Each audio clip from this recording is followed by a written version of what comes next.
আমি একটা জিনিস ওইখানে দেখেছি অন্ধকারের মধ্যে কি অর্জুন সিং এর হাতে মেশিন ছিল, উনি হোয়াইট শার্ট হোয়াইট প্যান্ট পরে একদম সামনে তাক করে আর গুলি চালাচ্ছিলেন।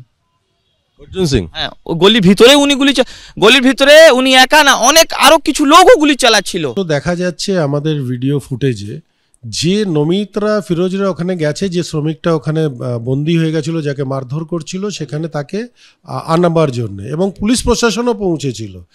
কিন্তু সেই মুহূর্তে অর্জুন সিং যেভাবে ওই গলির মধ্যে থেকে বেরলো এবং যে ছেলেটি আগে বেরোলো সে একটি বোম চার্জ করলো।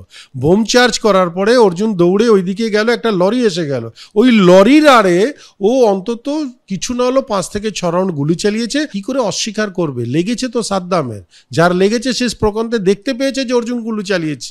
খোঁজ নিয়ে বলছি, আপনি দায়িত্ব নিয়ে বলছি যে অর্জুন সিং এই মুহূর্তে দিল্লিতে আছে। উনি বললেন আমি পাটনা গেছি, কিন্তু দায়িত্ব নিয়ে বলছি উনি দিল্লিতে আছে।